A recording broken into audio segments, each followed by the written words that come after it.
What I'm going to talk to you about, and I appreciate Dr. Taylor's remarks, and there's a little redundancy here in my conversation. I will try to minimize that for you. But I'm going to take that discussion and bring it back to California and focus on the issues in California and what we see the crisis being, and we have some potential solutions that we're vetting to solve the problem. So, without further ado,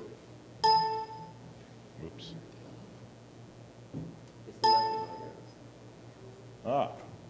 So,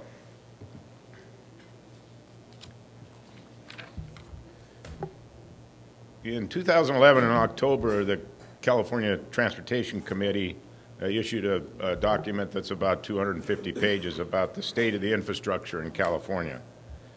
And basically it said the following: California's transportation system is in jeopardy. Underfunding decade after decade has led to the decay of one of the state's greatest assets. Oops. What the report said was that over the next 10 years, California needs about $600 billion in infrastructure money to maintain and build the lane miles and the infrastructure in transit that's necessary for the growing population and the maintenance of our existing roads. The shortfall is about 50%, $295 billion. Pretty staggering number. And then if you take a look at Caltrans maintenance, which was mentioned, estimated highway repair needs from 2005 to 2010 have risen from about $3 billion a year to $6 billion a year. And this number is increasing at an ever-increasing rate because I'm sure you're all aware of that. As the longer you don't fix a road, the worse it gets, and the potholes become worse. And the sad part about it is, in that same period of time, our spending on that issue of repairs has dropped from about $2 billion a year in half.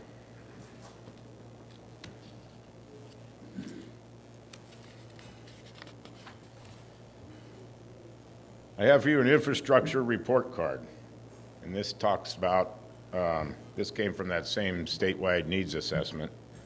Pavement conditions in California: 58% of the roadways require rehabilitation or pavement maintenance.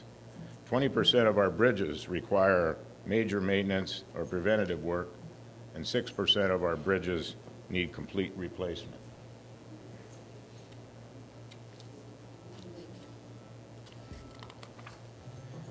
So in California, we find that we have 6 of the 10 worst urban area pavement conditions in the nation, 14 of the nation's most congested transportation corridors, and 66% of all major urban highways in California are congested.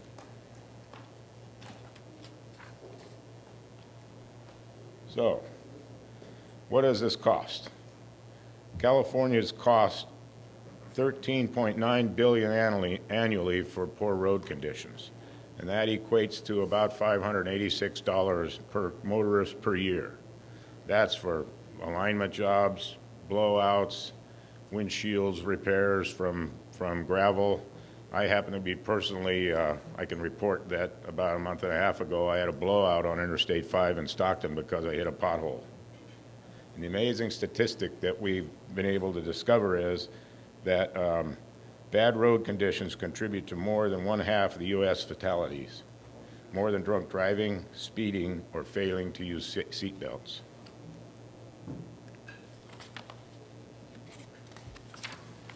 Population in California is estimated to grow from 38 million to 44 million in the next 10 years.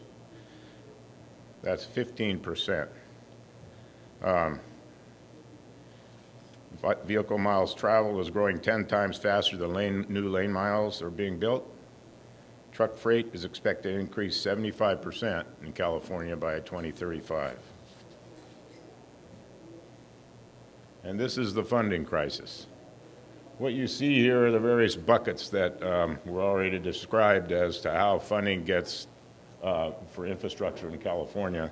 And what gets everyone's attention is the purple up there. Well, in 2006, we passed Proposition 1B in California, which was bond funding, short-term bond funding to fix the infrastructure crisis, which has already been talked about.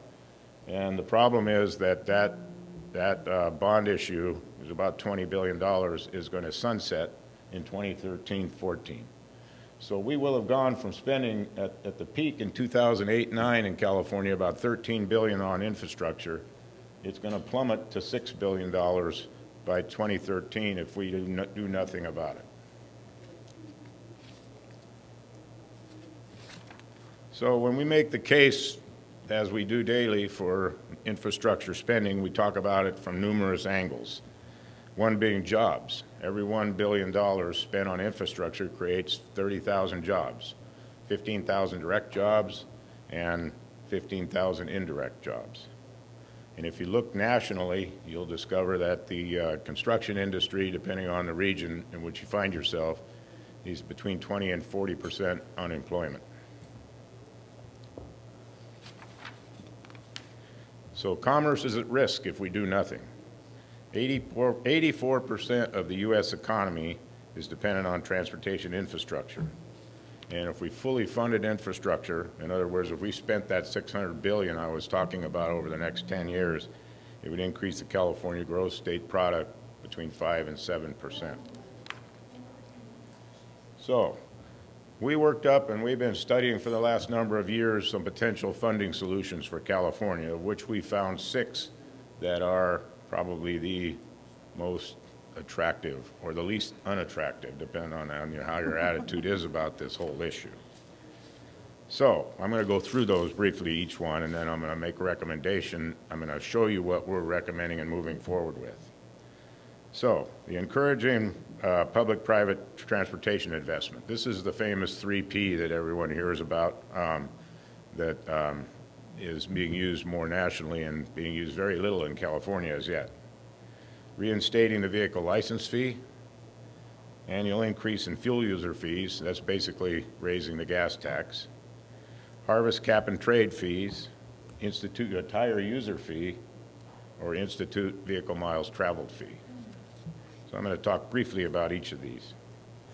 So the 3P.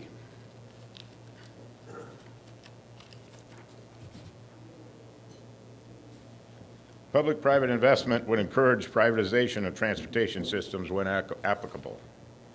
Support would be for appropriate generation, tolls, and other mechanisms to attract private transportation investment. Transportation California is recommending that we adopt legislation necessary to attract 3Ps in this state. And if California were to have a goal of $1 billion a year in transportation infrastructure 3Ps, that would help offset this $17 billion annual shortfall that we have. The second one is the vehicle license fee.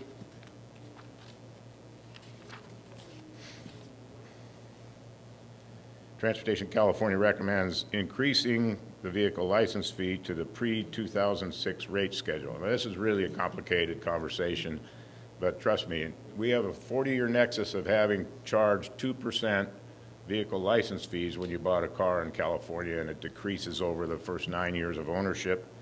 And that was rolled back to 0.65 in 2006.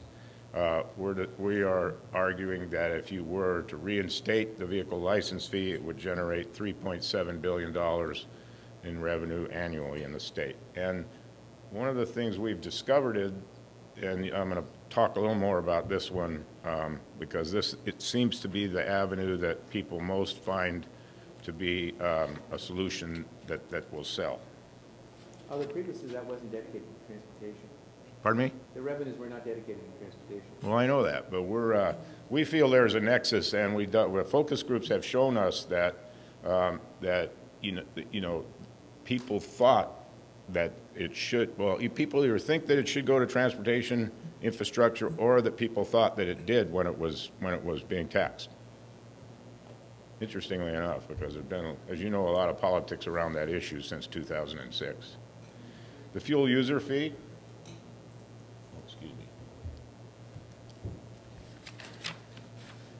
Fuel user fees increase would promote innovation, decrease dependency on foreign oil because it reduces travel, improve air quality, fund a modern transportation system, and create jobs.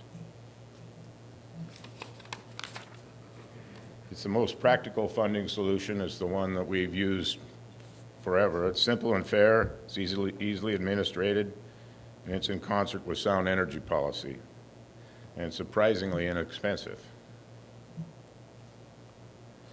So this is just an argument for this particular method of fees. California it is basically at 55 cents a gallon. The fees cover only 50% of the road maintenance and operations. In Canada and Europe, the average is $4.43 a gallon, and that's 4 times as much taxes as we pay in California. And then we make the case that fuel user fees are green fees because if you tax more, people will drive less. Interestingly enough, if you were to ask the average person what 1 cent a gallon does in California, how much it would cost them, they usually say about $200 a year. It's only $5.54 a year. That's a Big Mac and a Coke. And if you raise the gas tax a cent a year, it raises $200 million. So Transportation California, in its menu of options, is recommending a user fee of 8 cents a gallon that can be revised and upgraded as the needs are assessed. And 8 cents a gallon would raise $1.6 billion annually. So the next possibility is harvesting cap and trade. As many of you know, California will begin collecting fees associated with fuel-related air pollution in 2012. Reinvesting cap and trade fees into California's transportation system would improve air quality, reduce emissions, and serve the goal of the cap and trade policy.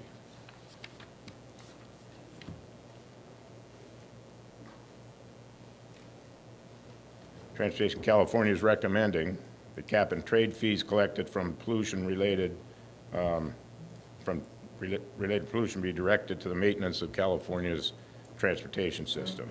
Cap and trade fees could generate $2 billion annually.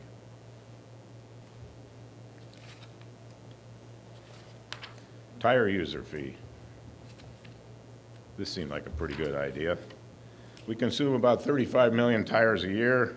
If you charge $10 a tire for old tires, you generate $350 million a year. It's hardly enough money to even argue about doing, but it was something we needed to take a look at. Then we get to the VMT discussion, which has already happened in this morning.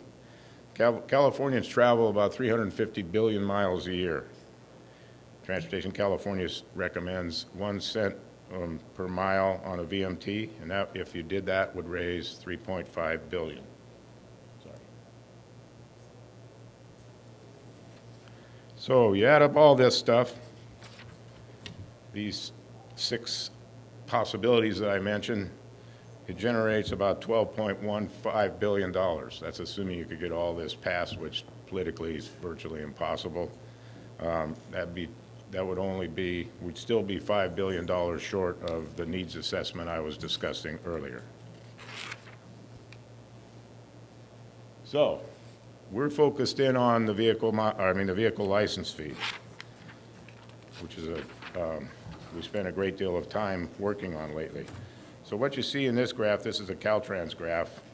You will see if you look at it, that big yellow area is the Prop 1B money, which is sunsetting now and will in 2013. So Transportation California,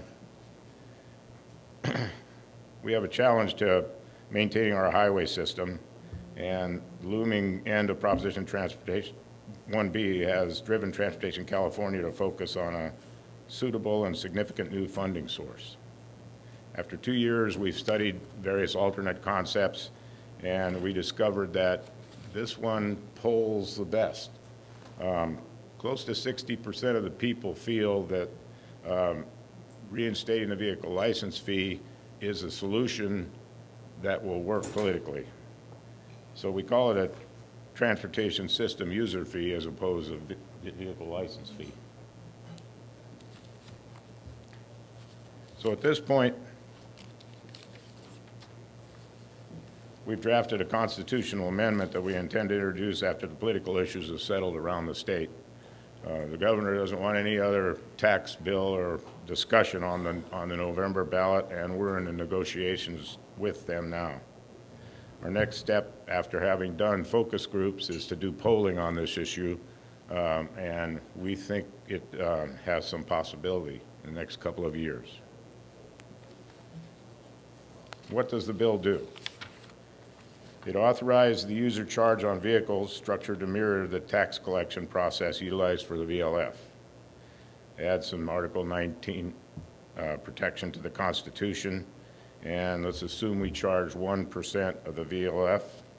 The money would be allocated the same as Proposition 42 gas tax money was, which is 40% to the state highway account, 40% to cities and counties for local highways and roads, and 20% for transit infrastructure. And we're starting to get some real support. The California State Association of Counties has put this as their top political priority in 2012. The impact of the bill, 1% of the VLF would raise $2.7 to $3.3 billion annually, and it's a progressive tax. That's one of the things people like about it, because if you bought a more expensive car, you're going to pay more vehicle license fee up front, as opposed to gas tax, which is a regressive tax, because those who drive more tend to be people that have to commute farther. And the way it's derived is it's worked out that 27 million vehicles, the average person drives about 10,000 miles a year, and the average car in California, believe it or not, it's 9.5 years old, and they're worth about $10,000. So this would be the equivalent of about 17 to 18 cents on the gas tax.